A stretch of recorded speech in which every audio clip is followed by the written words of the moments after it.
প্রিয় দেশবাসী বন্ধুরা, আপনাদের অবগতির জন্য বলতেছি। তো আমার সামনে আপনারা দেখতে পাচ্ছেন পানির নিচ থেকে ভুট করে গ্যাস উঠতেছে, অর্থাৎ হাওয়া বাতাস যখন একটা কিছু উঠতেছে।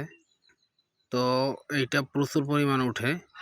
এটা আমরা একেবারে ছোটোবেলা থেকেই আমরা দেখে আসছি, আমাদের পুষ্করিণীর ভিতর থেকে এইভাবে গ্যাস উঠতেছে।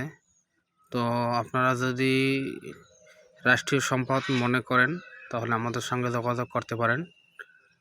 তো আমরা আপনাদেরকে সহযোগিতা করব। তো এটা যদি গ্যাস হয়, মূলত গ্যাসের খনি যদি হয়, তো আলহামদুলিল্লাহ ভালো। তো আপনারা আসতে পারেন বা আপনারা এসে দেখতে পারেন। হ্যাঁ, এটা 12 মাসই এইভাবে উঠে। আমরা একেবারে লেদা ছোটো থেকেই আমরা দেখতেছি এইভাবে গ্যাস উঠতেছে। এবং আপনারা আমাদের এটা মূলত নদী ছিল একসময়, তো এখন নদীর ভিতরে বাড়িঘর। তারপরে আরেকটা বিষয় হলো,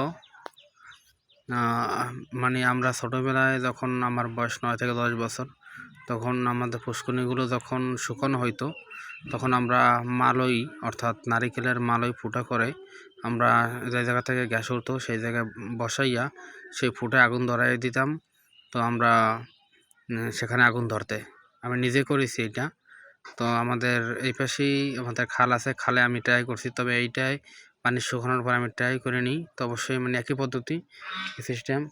এবং এই আমাদের দুইটা পুষ্করিণী থেকেই পাশাপাশি দুইটা পুষ্করিণী থেকে এভাবে সবসময় গ্যাস উঠতে থাকে।